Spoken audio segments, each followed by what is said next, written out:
Okay, it looks like it's going to work. So we are live now. Oh, Why okay. don't we go ahead Well, and give people a few minutes?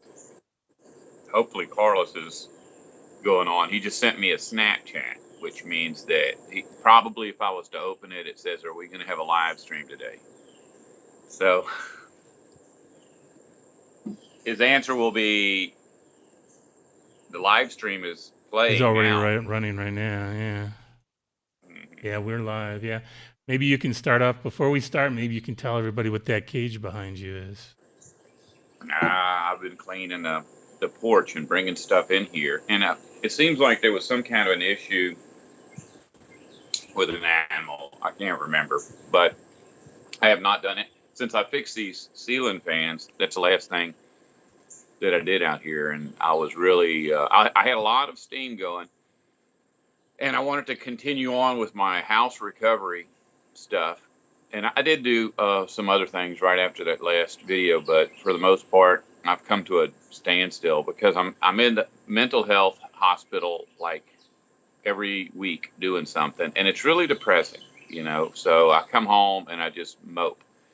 And on top of that, you know, Tonto's here, and he's going through cancer treatments, and so I'm trying my best to like make him comfortable.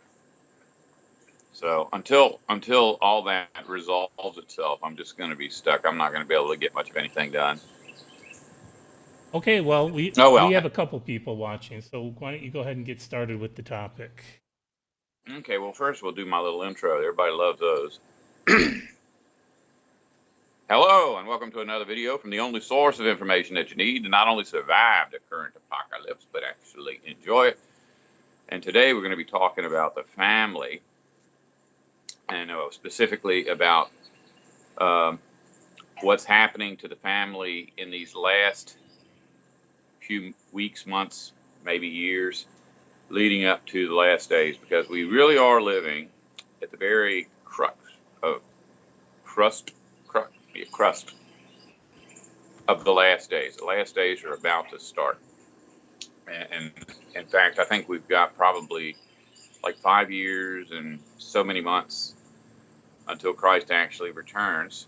You know, not that I'm putting a date out there, because even though I do have a date firmly established in my head, nobody can really know when Jesus is going to come back until the last days begin. Once the last days begin, it'll be like everybody will know, because it'll be like a stopwatch starting when the moon goes into the nighttime sky and it stays there and never goes back into the daytime sky. That'll be the beginning of the end. We'll have 1,260 days from the moment of that event till the day that Christ returns. So everybody will know when that happens. Everyone will know when Christ is returning.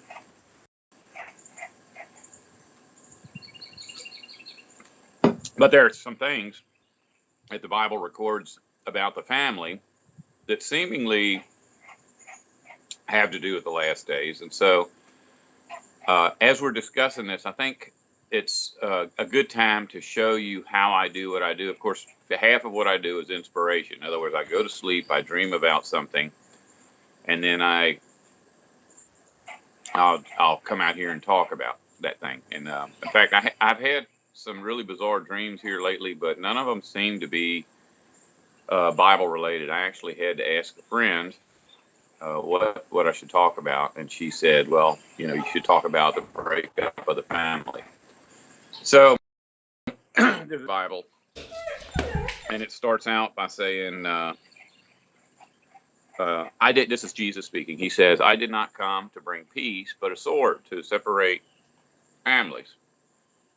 And so I just typed into my computer, go to Google. In fact, I should show you this whole process because I want y'all to learn how to be able to look this stuff up for yourselves.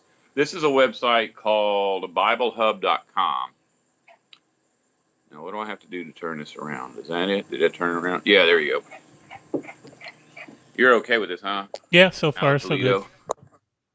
Toledo. Okay, I know you're not going to be able to see that, but when I typed in, I came to bring not peace, but a sword. It brings me to Matthew chapter 10 and verse 3. It says BibleHub.com. And I'm used to using this laptop with a mouse. I didn't bring my mouse out here, but you can come down here and you see each one of these is a different version. It's New International Version, the New Living Translation, English Standard Version. So that you can see how all the different translators have decided to render this verse. And the good thing about that is if you're going through them and you see like a distinction, like half of them think that it should be translated one way and half the other, that means there's something that we need to look at. But a really cool thing about this website is that it'll take you, like this verse here has a specific idea, and you can go over to the side, and there's all these other ones that are here. And so here's Luke chapter 12, verse 51 says, "Do you think that I have come to bring peace to the earth? No, I tell you, but a division." So that's the whole point. Is like if you are familiar with one. Okay, let me get my thing turned back around. You can go ahead and If just show you us outside for right now if you want, while you're turning it around. okay, No, too late. Go ahead. Sorry. yeah. Anyway, yeah. Hopefully, this is beneficial for everybody to see. You know, because this is a really good resource. There's others that I use, but this one here is ends up being the primary one that I use, or one of two that I use all the time. But if you look at this verse in the English Standard Version, I'm going to scroll up to where it says, "Do not suppose that I have come to bring peace to the earth. I did not come to bring peace, but a sword." And that's the New International Version. If you click on where it says New International Version, it'll bring you to that entire chapter of the New International Version. So I clicked on it, and of course it's all Matthew chapter 10, and it's verses 1 all the way to whatever it ends at, 38 or something. 40. It's 42 verses. So if you go down, it says you can see everything that Jesus talked about in that verse. So you're not just getting the verse, but you're seeing what leads up to it and what follows it. So anyways, I did that. Now I'm going to go back to where I can see all the other verses. So if we go click on the other verses that are there, any one of them, it brings us to other verses that are similar to that verse. You know, here's one I didn't see this yesterday, but I'm going to go ahead and look at it. It says Revelation chapter 6 and verse 4. "Then another horse went forth. It was bright red, and its rider was granted permission to take away peace from the earth and to make men slaves. And he was given a great sword." So I guess a lot of people believe that this verse is, this is like the ride of the four horsemen. That's the events that will take place in the last days. I actually believe that those riders went out like from the Garden of Eden, and that's from the time that Eve entered into her covenant with Satan. This ride has been going on. So we've always had these issues, but in particular, as we near the end, it seems that families are breaking up. And Al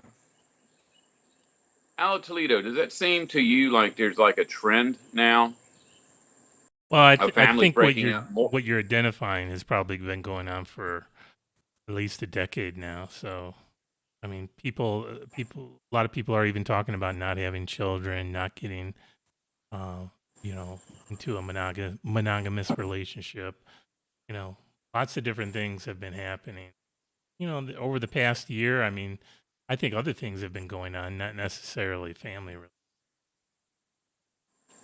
Yeah, well, when they started this pandemic campaign, which initially I had no idea why they were doing that. I'm looking around, all the people I know look exactly like they did yesterday. I haven't met a single person that's just fell over dead. But if you watch TV, which I don't recommend, I don't do it. Everybody earthwide is dying right now, and their bodies are littering the streets. And so this is obviously a government campaign or a civilization campaign And so you got to wonder, why are they doing that? Obviously there's no pandemic, so it's got to be something else.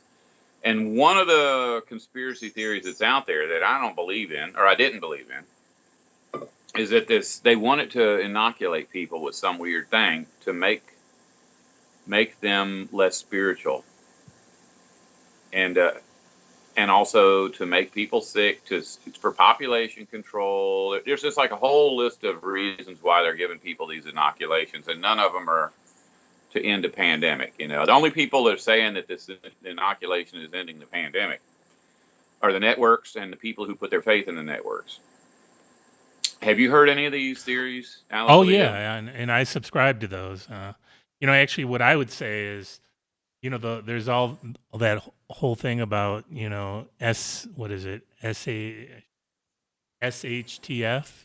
Everybody's always been preparing for the SHTF to occur.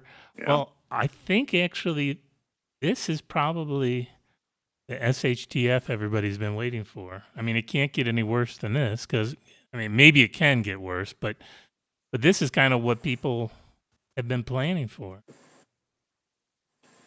Yeah. Well, I actually, oh, should I reveal this? I think everybody pretty much knows. I went down and got the inoculation. I mean, my relationship with my mother's been strained for a while, but it's not anywhere near what I would consider the breaking point. But she got her inoculation, and as soon as she got her inoculation, she started acting really weird. And so I was telling people what's going on with her, and people were saying, well, it sounds like dementia or Alzheimer's. And my mom just turned 80, so I was thinking that was a possibility, a very real possibility. Still do. But she went down and got that inoculation, and she just started treating me a lot worse. And I guess I got my inoculation a couple of days before. I didn't see any. I got a headache, a bad headache, but I just figured, okay, this has got all the inoculations they give us for flu are basically just saline solution, right? I mean, I started taking the flu shot a long time ago, and it never helped. Every year I got the flu. I never got the flu, and then I got the flu shot, and every year I got the flu shot, I would get the flu. And so I'm not telling you that they actually give you the flu. It's just that it doesn't work. Every people get the flu. I was getting the flu just like everybody else, but I was taking a flu shot to keep from getting the flu. So I figured, well, whatever it is, it isn't very effective. And so I'm guessing that the this new vaccine, which can't possibly be against a deadly flu, would be the same thing, basically just saline solution or whatever it is they're selling to the government or that the government is selling to us. And I didn't really initially feel any issues with it. But when summer came, I don't know, I guess but maybe my subscribers don't know, is that every year I get really, really down in the dumps all the way through winter. It's called winter blues, or what they call Seasonal affective seasonal, disorder. Yep. yeah, SAD, which is appropriate, seasonal affective disorder. You just don't want to get out of your chair. You don't want to get out of bed. You don't want to do anything. And you can't make yourself do anything. I guess if you had a job, you would just go to work and somehow function. But fortunately, I don't have that issue. So I go through this every year, and it begins in October, ends like in April, and then I'm back to normal. For spring and summer, I feel great. Well, this year when spring and summer got here, I didn't feel great, and I was trying my best to get stuff done, but I just keep, like right now, I'm not doing anything. And I think a lot of it may be the seasonal affective disorder is not going away because I got that flu shot, but I can't rule out the fact that there's a lot of horrible things going on in my life, and when you're just constantly taking punches, it's hard to get up. And so I can't say that the shot uh, did anything to change me, and I don't know that it did anything to change my mom. Like I say, she may have dementia or Alzheimer's, but suddenly, out of the blue, she's really doing everything to stop me from learning about God. I mean, she always has. Like, no matter what, if I start to talk about the Bible, she'll start talking about politics or religion or economics. There's always some kind of thing about they're going to build a wall between. Okay, that's not important. That doesn't change your life. That doesn't change any. It doesn't even change the people on the other side of the wall's life, really. But they go into these. They do. It's kind of like gaslighting. It's like you try to talk to them about the truth, and they just change the subject. Seemingly, they're changing the subject based on the fact that what you're talking about is somehow related to that political, religious, economic nonsense. But parents always want their kids to be like them, and I guess vice versa. The kids want the parents to be like, and I can't deny that. I'm always, ever since I started learning what's in the Bible, I was sharing it with my dad and my mom and my brother and pretty much everybody I know, because you feel compelled to do that. You think it's your job to change the world or enlighten the world, and can't be, I can't discount that. But Actually, something is I've been hearing this a lot from lots of different people, completely unrelated. Um, like there's some YouTubers that I regularly speak with. They've been experiencing that after they've gotten the vaccine, and the same thing you're describing. And then, like just a few days ago, one of my coworkers actually, he said to me, he said, "Oh, I was so frustrated today. I just had to leave work and go for a walk." And I said, "What were you frustrated about?" He said, "I don't know. I was just frustrated." And so people are all, I'm hearing, and these are not just like published video stuff. I mean, these are people telling me confidentially, what their feelings are and everything. So it's just like people are at unease. And the other thing too is that if you look around the country, there's this whole thing about people not wanting to go to work. They don't want to go back to the way things were prior to the pandemic. And you have to wonder, well, is it just because people are just completely fed up with the system now, or is it the vaccine? yeah, they got to spend a little bit of time relaxing, and they're like, I like relaxing. But it may be that they just all of a sudden are lethargic because they got this poison put into their veins. Hey, look, something I want to bring up before we go any further is, okay, you know how we always say we're going to end the video with a prayer? I haven't done this in a while. And even when I was doing it, I was forgetting to do that because it was a new program I initiated. Please, Al Toledo, when we get near the end, say, take us out and don't forget to pray, because we got to remember to pray. I try every time, and I think I did. You and I do this too, don't we? Don't we pray whenever we say goodbye? No, I think that's probably with some others. Yeah. Yeah, Carla's probably. Well, actually, I try my best when I'm on the phone with somebody or on Skype with somebody, just to say, okay, let's pray together, because I'm really. It's not like my prayers mean nothing, but it seems to me, like the scripture says, whenever two or more are gathered in my name. And so I always try to take advantage of that. Out in the real world, none of these people, I wouldn't pray with these people. They're worthless. They're really just mindless idiots. And so when I'm on phone or Skype with somebody that's a regular subscriber, I'm like, okay, this is potentially one of God's children here. So this is somebody I could pray with.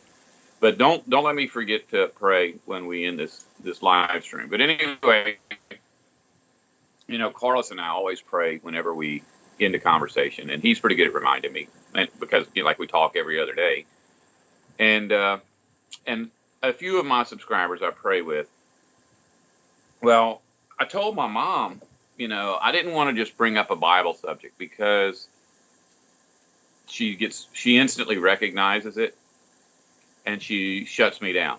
She'll just change the subject, no matter what it is. No matter if I say, in the book of John, she'll say, "This weather we've been having is pretty strange, isn't it?"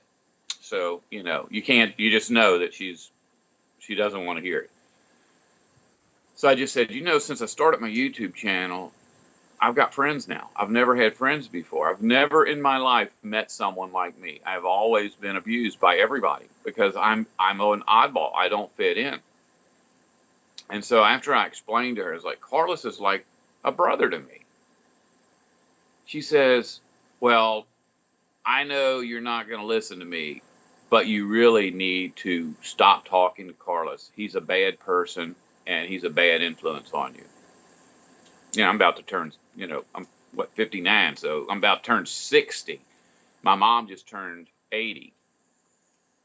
And I'm thinking, this is my mother. I've never had a friend in my life.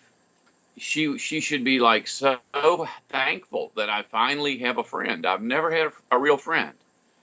I mean, Tonto's in there, and I've been hanging around Tonto since '76. We joined the Navy together. But yeah, he's not so. I can have a little like, what, not conversation. I wouldn't call it conversation. I can interact with him, and we can have fun. If we can go to Cruise and Coast. We can go out to eat, and it's enjoyable. It's pleasant. But I can't talk to him about anything. He's just like everybody else. Um, Yeah, I've seen that too. I mean, it's kind of interesting because you don't know what you're missing until you have experienced something else, you know? So it's like, well, oh, it was like I was crying sometimes when I meet people. I didn't cry when I met you, by the way. I don't know why. I love you, and I'm glad that you helped me. But there's certain times that I've met people, and it just shocked me, and I'm like, why did I have to be alone for 60 years? Why did I have to be so miserable for so long when there's people, potential friends out there? Why couldn't I meet them decades ago?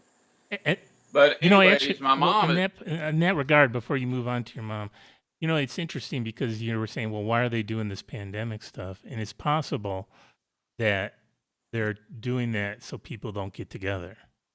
I mean, their principal measures are to separate people, separate families, separate friends, make sure there's very little communication occurring. And so it's possible that they see the writing on the wall that something's changing, people are starting to get together, things are moving, and this is maybe they're trying to put the brakes on it with that. Yeah, well, even just that piece of stuff that they make you wear over your face. Um, when I'm walking through a crowd, I'm always smiling at everyone, and that's communicating. That's telling people, to let their guard down. Because I don't have. Because you look at a lot of people, their look on their face is just poker face or mean or hateful. And so I like to look soft and content. I like people to be willing to say hello to me if they feel the same way I do. But then you can't shake hands. You're supposed to stay certain distance from people. Yeah, it seems like they're trying to keep people from loving one another. But my mom is telling me to stop talking to the only person I've ever had as a friend, or the only people, because she's like, that internet is terrible. It's destroying our great nation. And she's not the only one. I've heard a lot of people say this stuff. And I think, yeah, I guess there's bad things on the internet, because I mean, you think about the garbage that's on the networks. The networks are extremely powerful. So basically, half of the internet is just the networks. You have to find the half that's separated from that, so you can learn truth or meet good people. And it's kind of weird. I have a few female subscribers. I never would talk to female subscribers face to face before, because my wife would flip out. But since I've got her on all these antipsychotic medications, she's kind of like a zombie. I could have women in here make love to them if I wanted, and she'd be like, oh. So, at this point, I'm talking to female subscribers, and here's the thing too: is like, if you are a subscriber and you're lonely because you don't have anybody in your real world to talk to, I'm here. And sometimes how we do. Sometimes we'll get two or three other people involved in the conversation. And so, if you've never talked to somebody like yourself and you want to, just let me know, and we'll set up a little live, like a, what do you call it, a conference call or something. Or if you just want to talk one on one, we can do that. But I guess a couple of months ago, I was talking to one of my female subscribers, and it was like the thing that I had going on with Carlos. Like, this, I've never spoken to a woman before in my life. I've never spoken to a woman in my life. I've spoken to these mindless drones. What do you call them? NPCs, non-player characters that are female. But that's not the same. It's not you can't have a real conversation with them. You have to talk about topical things that are just on the surface. Like, boy, the Boston Red Sox sure are playing a mean game of hockey now, or whatever, and that kind of junk. Oh, the Republicrats really are ruining our country. We need to get more Democrats in the White House, that kind of stuff. You can't have a real conversation with them. But I met this woman. She's a female subscriber, and I was just in conversation with her. I said, when I'm talking with you, it's like I'm talking to my real mom. Like, you're my real mom. And I said, I always think of you when I'm talking to you as if you're my mom, and I think of you at the same time as if you're my daughter, because it's like like us. What is that? Do you remember the Bible verse you shared with me yesterday? Oh, the one with Mark 3:31, Is that what it is, Mark? Let me look it up. 3:31, I think. Yeah, we'll do that one while we're But yeah, here. as you're looking that up, actually, there was something I was going to mention about this, and you know, it goes back to this whole idea about what are we supposed to do as we wait for events to unfold. And a lot of people will say, "Oh, you're supposed to go out and preach the gospel and all this stuff." And it almost seems kind of pointless to preach to NPCs or dead people, as Jesus would refer to them. And I've always wondered, well, what is actually our goal? And I almost wonder if the real goal is when we preach the gospel or talk to people, it's the purpose is not just to talk to NPCs. It's supposed to be to reach out and find out who the other spiritually filled people are. And so once we gather enough people together, then we can reform Israel or do whatever. Hmm. Well, the whole thing is like what does it take to get this thing to work? We've got warnings in the Bible about you must tell, if you are a righteous man, you need to share what you're learning with others so that they don't die. And the way those things are worded is not as forceful as you would think. We're not like being told if you don't preach, you go to hell or something like that, because there's too many warnings in the Bible about if you how to tell the difference between a spiritual person and a selfish person, basically because they're spiritual and then a selfish person is selfish. I've run into people that'll make these really enlightened statements, and you go, wow, maybe he's one of us. And you go up to him and start talking to him. When Christ comes back, all of these governments are going to be done away with. No more the presidents, the kings, they'll all be gone, and people will worship God. They won't be divided up into nations, and they'll just go get a blank look on their face and change the subject. If somebody does that, they're not worth talking to. I mean, you think about how you feel in your heart when you run into somebody like we were saying. We spent so many years like isolated. We suddenly find each other and we're realizing, oh my God, I'm not alone. When you hear the truth, it doesn't affect us like it affects other people. Other people will change the subject and get a blank look and walk away. But when you share the truth with someone, they're like, oh my God, tell me more. I've had a whole lot of subscribers tell me that when they found my YouTube channel, they started weeping, or they started praying, or they, got down on their knees and prayed. Thank you, God, for finally sending someone to share the truth with me. It's that much of a big deal for us. And so basically, anybody you run into who does not do that, they're not worth talking to. They don't even deserve to be alive. Like Jesus said, man came and said, what can I do, Lord, to be your follower? And Jesus said, well, leave everything and come with me. And he says, well, let me go first and bury my father. And Jesus said, let the dead bury their dead. So that's the way God feels about these people. These people that cannot be spiritually awakened are just like dead people. You don't even need to feel sorry for them. And there's even verses that say, don't let your eye feel sorry for these people when they're dying. They're nothing. They have no value. Just let them go and don't worry about them. Also, But anyway, there's the verse about don't throw your pearls to swine. That one as well. mm-hmm. So like you're saying, once one of my favorite activities was debating people. I always like to debate things, back long ago when I was an atheist. I liked debate religion. Then I moved over to debating government. I mean, everything. I like to debate about anything. But at this point in time, sometimes I look at, certain chat message boards and stuff like that, and I'm thinking to myself, what's the point of me actually engaging in some of these people?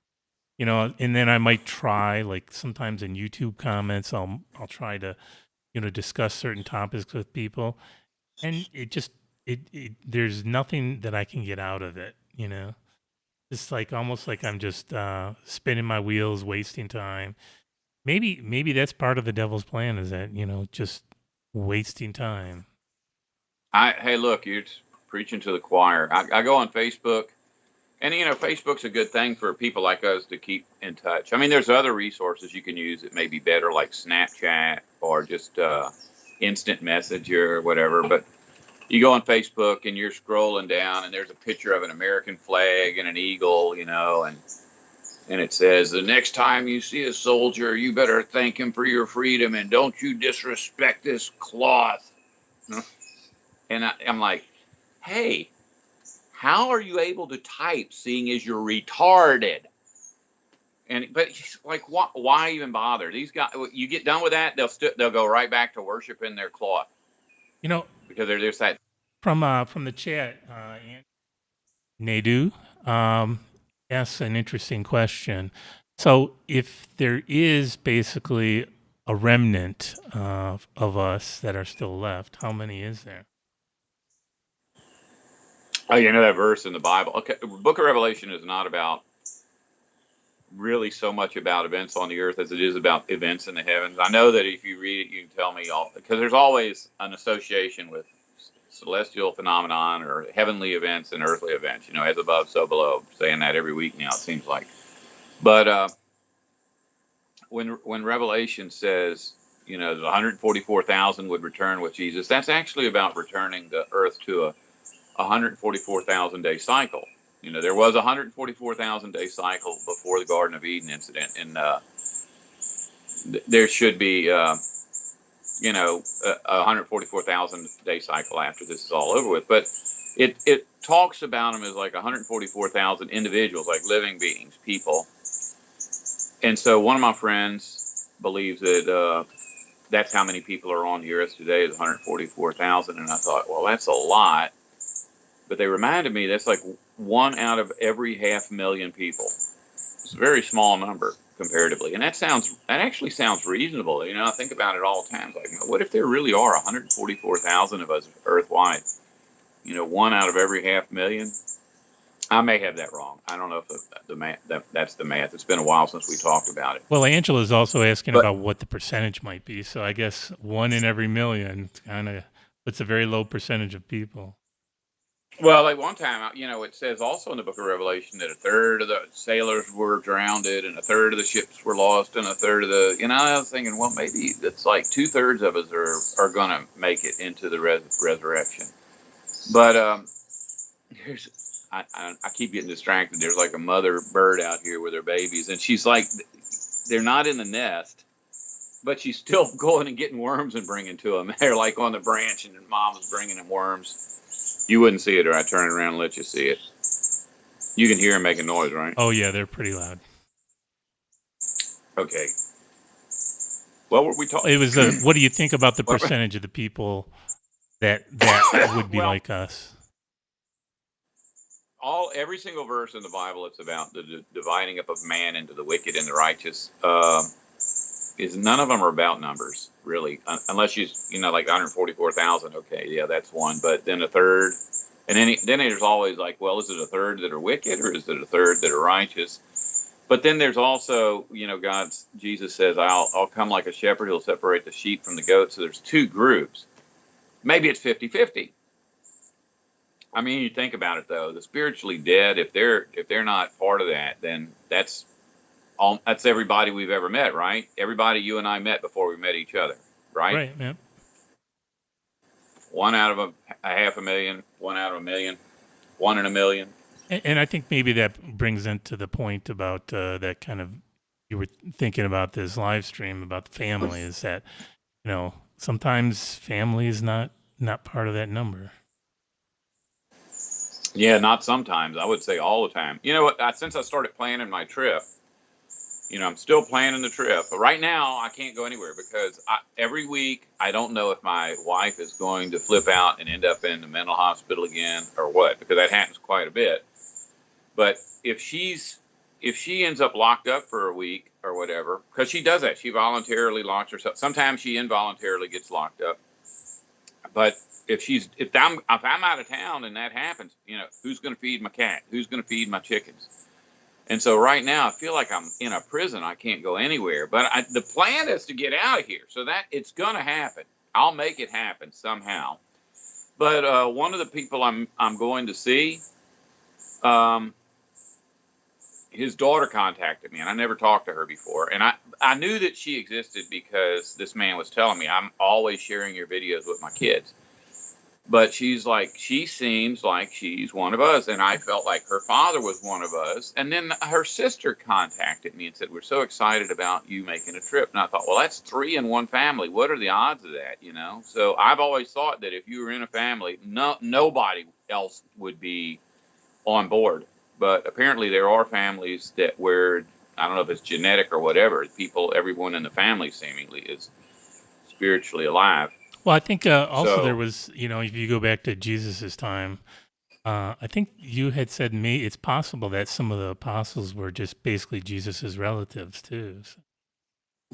yeah, I think all of them. I think all 12 of his apostles, including Judas, were his brothers, fleshly brothers. Mary had she had Jesus by Holy Spirit, and then she had Joseph and James and Judas and Simon by Joseph.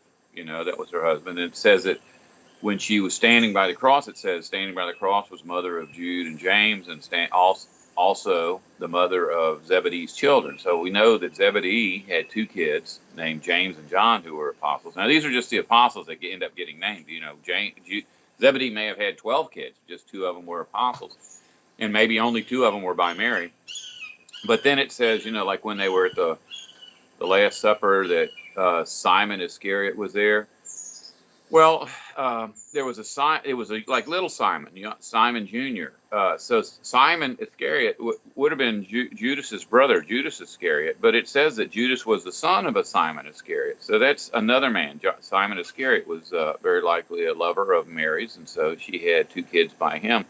But if you look at every single apostle mentioned, it's seemingly they either are definitely described as children of Mary, or they are it's kind of up in the air, like you don't know who they are. So you think about, okay, what did Jesus and his family represent? They represented the same thing as Jacob's family. Jacob had 4 wives, or 4 women he was having sex with. I wouldn't call them wives, but he had 4 women he was reproducing offspring with, and he ended up with 12 sons and at least 1 daughter.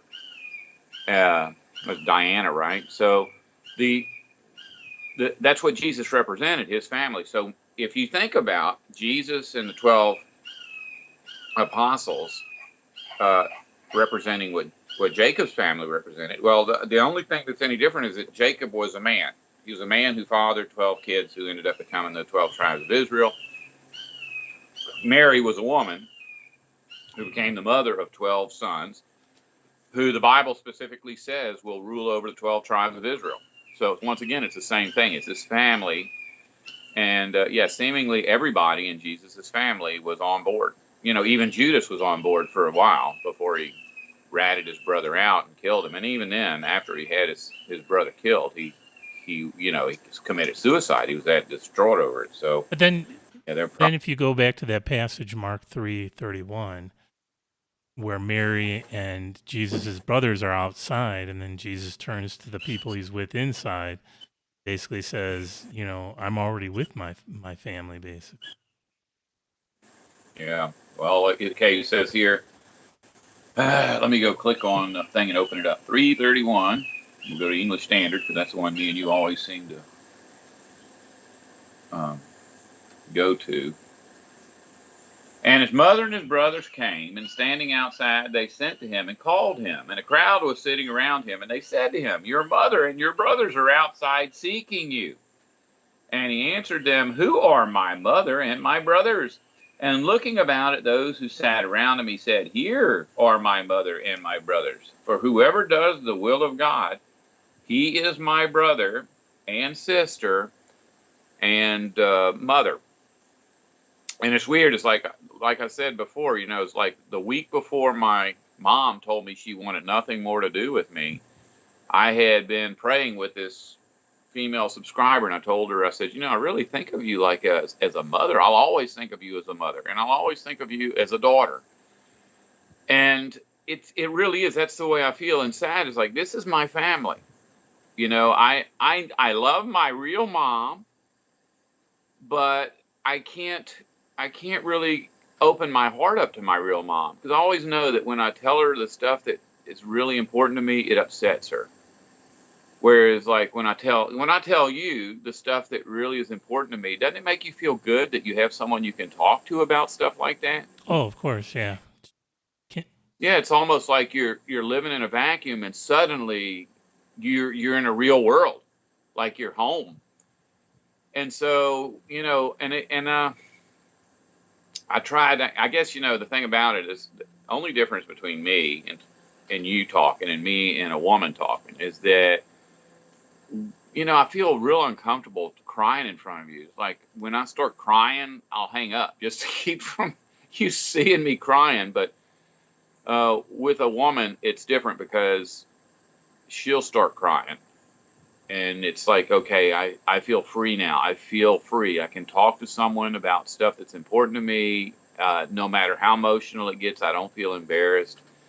And I really always wanted that kind of relationship with my mom. I wanted someone that I could hold on to and tell her I love her, and tell her, cry with her, listen to her cry, and know that she feels emotionally dependent on me, and that I feel emotionally dependent on her. And I never had that, because these people that surround us, they're not like us at all. And emotionally, there's nothing there. I mean, they get upset about stuff, and I've seen, like, my wife, I've seen her laugh, I've seen her throw fits of rage. When my dad died, she cried, and you're like, well, why is it that my wife has the capacity to experience emotions, but I can't talk to her about anything? And so finding this little community is, like, really emancipating. It's yep. amazing. Going back to this whole idea about the sheep and the goats, and then there was also the parable about the wheat and the tares, I guess. Um, Angela Nadeau again, Now, yep, says is wondering. So, isn't that supposed to happen after the 7 years of tribulation, or can we expect that to be right now? You know, and what is that? The separating of the sheep and the goats, right? or Yeah, what? just basically, when is that supposed to take place? Is it after the tribulation or before the tribulation? Yeah, I think it's right. I think it's on that day. I think the day that Christ returns. You know what it said? Here's the way it's described when you get it down to brass tacks. Is that there's like, everybody on there, all the Republicans kill all the Democrats, all of the blacks kill all of the whites, all of the Christians kill all of the Muslims. There's going to be, like, these people are, even now, are murdering one another almost unrestrained. But apparently, everybody gets to die except us. At the very end, it says that we who survive to the end will enter into the cloud with Jesus as the dead are resurrected, and we will be changed in the twinkling of an eye. Well, that's all about, I don't know, what do they call that when the Christianity call that? The rapture? Or maybe that's not the rapture. I don't know what their weird, foolish teachings are, but I think that's just basically, we're in these sinful, dying bodies, right? Our messed up heads, teeth missing, hair missing, gray hair, wrinkles, fat, diseased, blind, and so something has to be done physiologically. We can't just go into the resurrection like we are.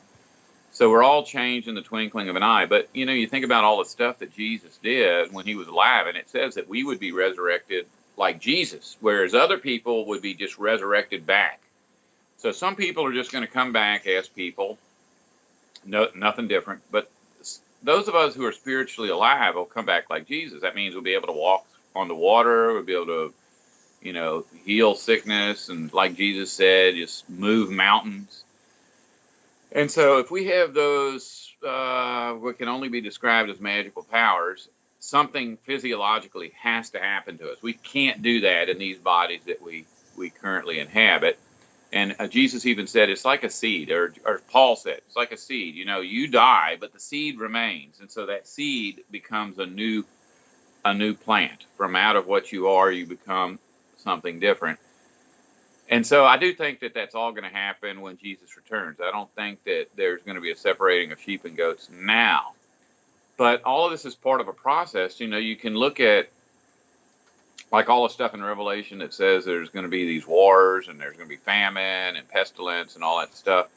I say that all of Revelation is about human history from the time Adam and Eve were cast out of the Garden of Eden. That's the way things have been. But as we can see, as you get closer and closer and closer, people get goofier and meaner, and all of these things start happening more and more. Even things like earthquakes. Jehovah's Witnesses were always saying, look at all the earthquakes they're having now. And I'd say, well, I think they had one in Armenia like 1,000 years ago that was worse than anything we've got now. So you can't say that we have more earthquakes than we had then. But there's been a lot more seismic activity, and I think it's because they're cutting all the trees down. So the earth is, the ground is no longer got shade on it. It's heating up. And then they're pumping all of the blood out of the earth, all of the petroleum. And they're pumping all of the water out of the earth. The water we pump out of the earth, we were told from childhood that that's part of a cycle. You take water out of the earth, it goes into the sky, it rains, and somehow it makes its way back down into the earth. I don't think that's the way it works. I think all the aquifers are drying up. I mean, people are warning us that the aquifers are drying up. Well, you can't just pump all the water and all the petroleum and take all the minerals out of the earth and then remove the shade from the earth without an increase in seismic activity. And it seems to me that that's what we're seeing now. Earth-wide, weird stuff is happening to the ground. All these sinkholes, just weird stuff is happening. The earth is dying. Yeah, and then And the heat wave that's going on in the Northwest, I guess, too. oh yeah, it's I've got subscribers in out in that area, and it's unreal. Portland, Oregon, which is like near Canada. Portland, Oregon, I think it was 121 degrees last week. How can Portland, Oregon go through 121 degrees? And I think that's like wine country, isn't it? All that area there, that could destroy a lot of agriculture. Because they didn't plant plants that are good at 121 degrees. They planted things that are supposed to be good in Portland, Oregon, which doesn't have that kind of weather. But that broke their all-time record for the highest heat that's ever been experienced there. Unbelievable. Yeah, and there was a funny video about some politician speaking, um, and of course he's part of the empire and part of the system, and he made a statement, and it wasn't a mistake, but he said, "I want to thank the people that brought us rain." And you think, oh, he was probably just stupidly speaking and just misspoke, but then he goes on and saying, "Oh yeah, the farmers need this rain, and yeah, it's very important." So I just have to say thank you to the people that were responsible for that. Yeah. Okay. So people are responsible for rain. Why are they not talking about this on the networks? Yeah, I know they don't talk about that, but yeah, this was a Hey, look, Canadian one of politician. Yeah, all of my subscribers are big time conspiracy theorists, because once you acquire the ability to not believe in the networks, you start trying to figure out what you can believe in. And so thankfully, I'm able to keep a clear head and just stick to the subject matter, like the Bible. We want to make sure to stick to the Bible. And but a lot of my subscribers, they've made other things, their primary thing that they talk about. And I mean, there's people out there that know for a fact that the moon is not where it belongs, and they're talking about that. And there's people out there that believe in UFOs. They're talking about that. People who believe in ghosts are going to take a firm stand on any of this, because I have to actually see these things before I start talking about them in some way. I have to see some kind of definite evidence. But I was talking to a subscriber, and they said, the reason our weather is so messed up is that they're messing with the weather intentionally. When you see these airplanes go over and they're shooting that stuff out of the back of them, and I remember as a kid seeing airplanes fly over and there'd be a white stream behind them, and they call that what is that, a vapor cloud? Well, Contrail? the current, yeah, Contrail. contrails are the official scientific explanation, but chemtrail is the Right. conspiracy. So they said there's all these chemtrails. And I go, oh yeah, okay, it's interesting. I'm not. That's not my subject. I'm interested in what's going on in the world, and if you have anything to share with me that may be important to my existence, yeah, I'm interested. But I'm not going to take a stand, and I'm not going to turn this into the contrail channel. This is sustenance and covering.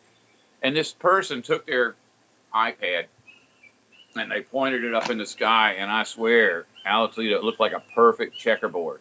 Oh, I've seen that The too. Yeah. airport, yeah, airport's like 5 miles that way. So you would think all of these trails would be going to one point, right? If all they are is they're taking off and landing, all of those things should be going that direction. That's the airport. Am I correct? Oh yeah. Yep. And look, these Cessnas and Piper Cubs, they don't do that.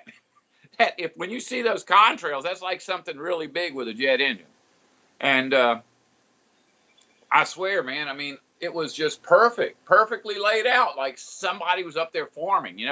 When you're forming, how you always make rows and they're all next to each other. That's what it looked like. Well, they have come out and admitted that they are doing what they refer to as geoengineering. So it's no longer a conspiracy theory. They're actually saying that they do. Oh, so I can talk about it Yeah, now. I mean, so they've come out and admitted it. So before, I think the admission came about 3 or 4 years ago or something like that. That they have already been experimenting with it. Yeah, let's pump 1 million metric tons of pollution into the air and take 1 million metric tons of water out of the earth every minute and 1 million metric tons of petroleum out of the earth, and we'll fix it with some airplanes making smoke.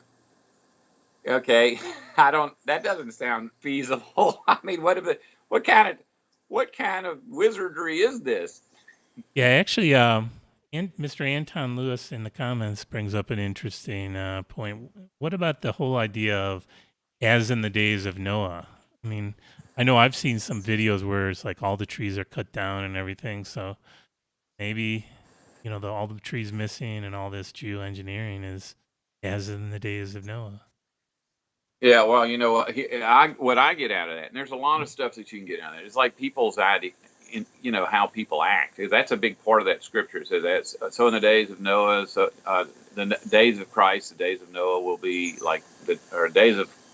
Uh, so in the days of Noah, that's how it's going to be at the last days, and men will be getting married, women will be given in marriage, and people will be going on like nothing's wrong. Okay, we've had thousands of years of human beings entering into relationships and then legalizing them, signing a piece of paperwork saying, you now own me. I love you so much. I'm giving you all my property. I'm giving you my love. I will always take care of you. And instantly, like 90% of those marriages, like the day that's signed, one of the two people will stop having sex, stop talking to you, start spending your money, and start tearing your house apart. It's like, what in the hell? I mean, why would they create such a system, and why would it keep on going? It's like every parent on earth should be telling their kids, whatever you do, don't get married unless you're really, really evil. Then go out there and find some sucker and get them to fall in love with you so you can get all their stuff. But that's not what they actually, to this day, they present marriage as Jesus's way of doing things, and it's a way of showing someone that you really love them.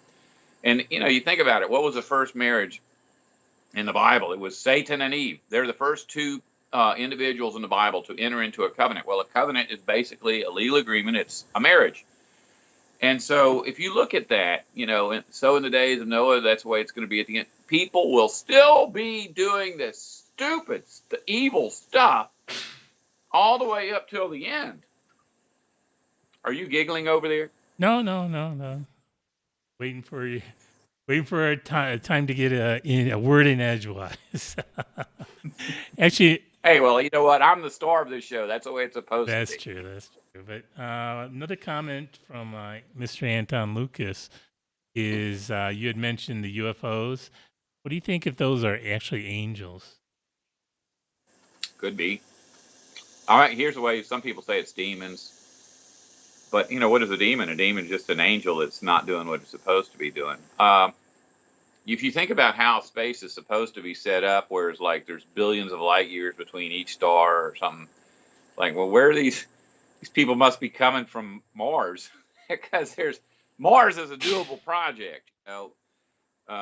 Coming from planet Ugg on the other side of constellation Biscuit, that doesn't sound feasible. But I mean, they have theories about wormholes and science fiction movies. There, all these guys will get in a wormhole here and they will break out and they're in another part of the galaxy.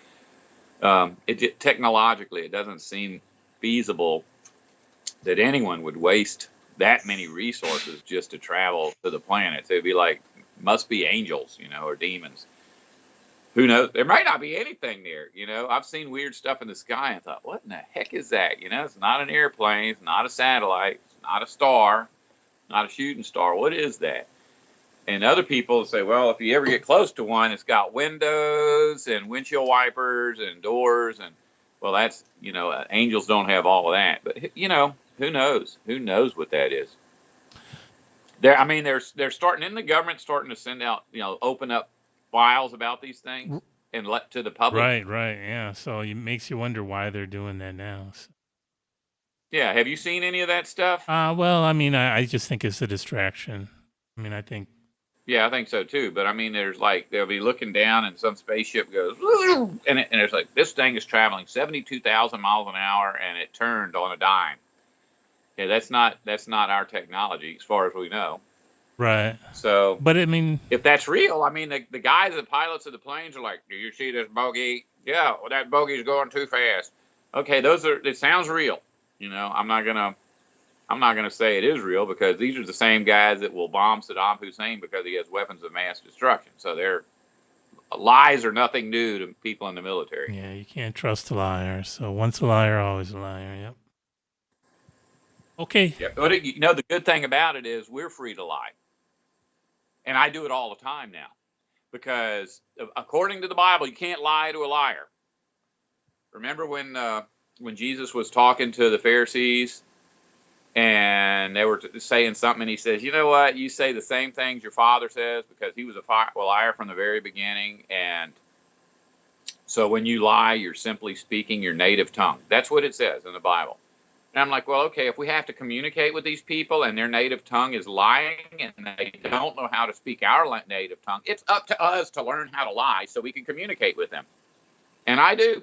I've just come to the point where, okay, I've run into someone, I know automatically that person is trying to, what they do, and this is what you'll find with your parents, your kids, your brothers and sisters, your uncles and aunts and cousins, is that when you're in a conversation with them, in your head, you're thinking, I'm communicating information to that person and they're communicating information to me.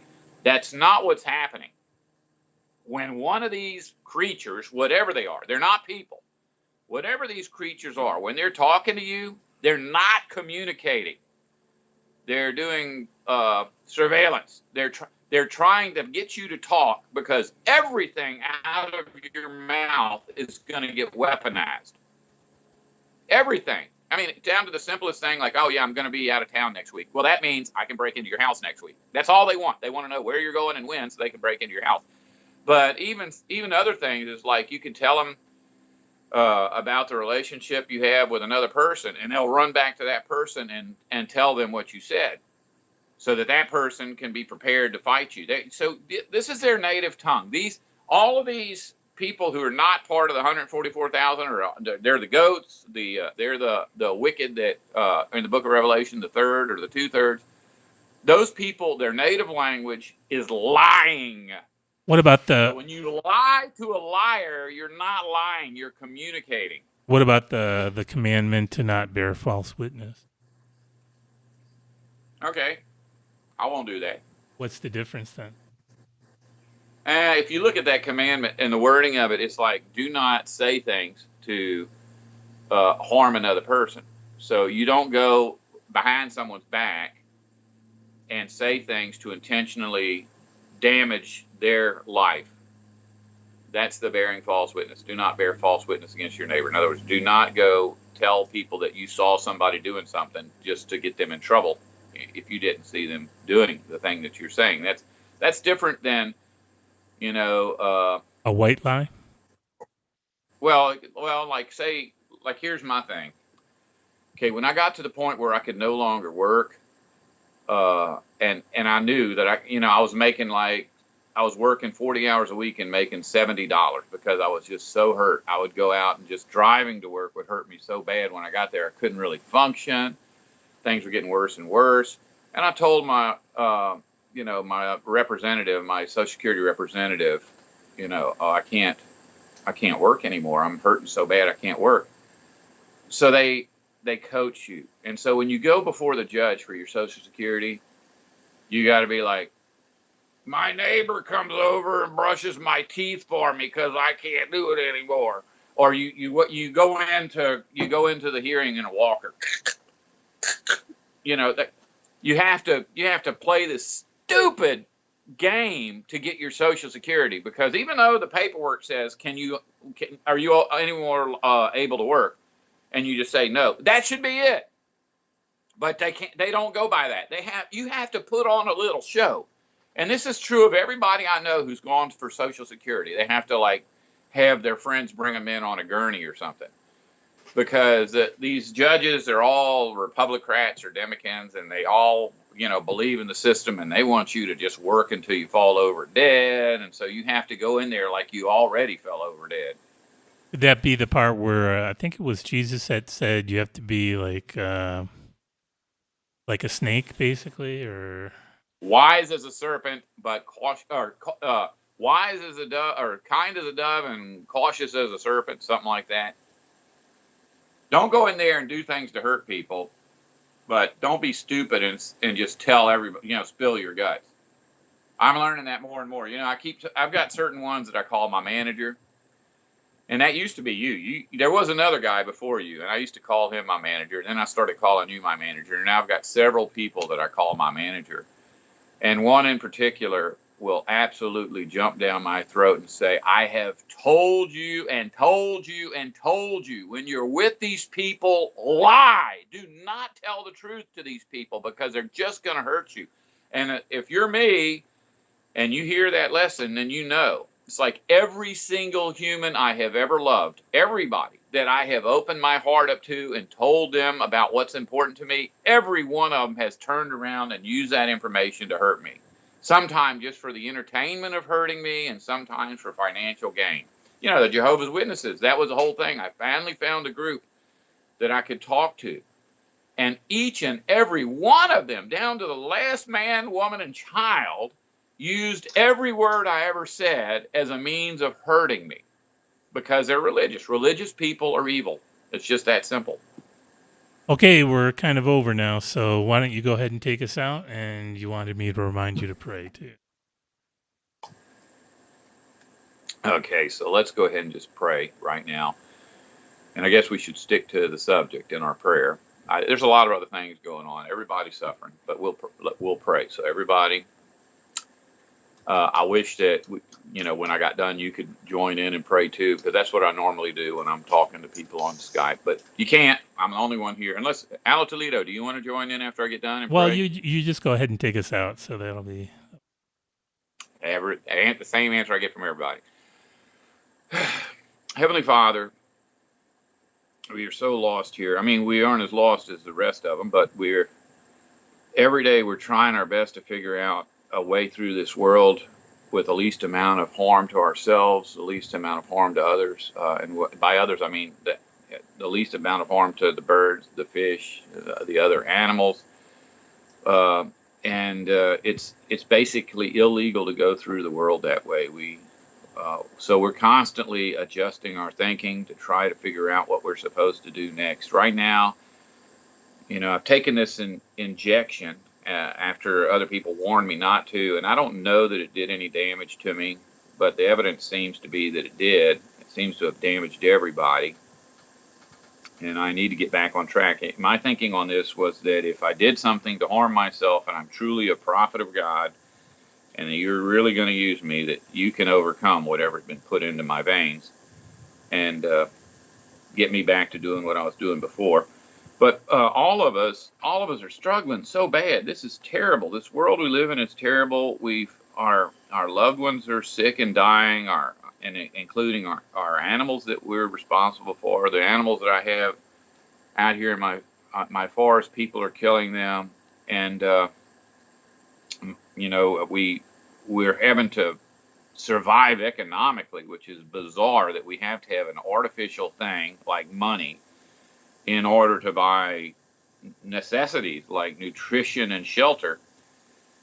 And everybody hates us. Just because we love you, we are hated by everyone. And so we ask that, since you know that it's our love of you that is causing us so many problems, could you please, please support us, not just financially or materially or with food and shelter, but with love and with contentment. That's the main thing we need more than anything is contentment. We work so hard, and we end up hurt so bad, and we can't think straight because we're not content. If you could just put contentment into our minds, the contentment from you would be powerful enough, I'm sure, to override all of the horrible things that are happening in our physical worlds. We love you, Father.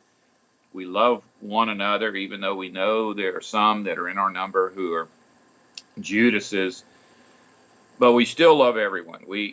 Every day we reach out to try to help others around us who are not deserving of it, and it always backfires. But we do it because we love you, and we know that these beings were created by you just like we are.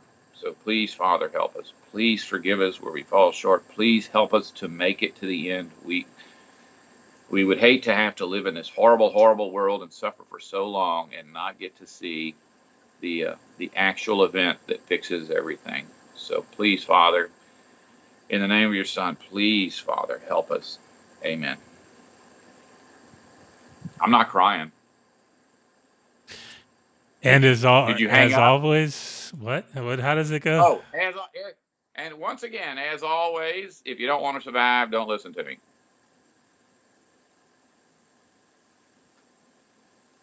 I never remember to bring the pipe out.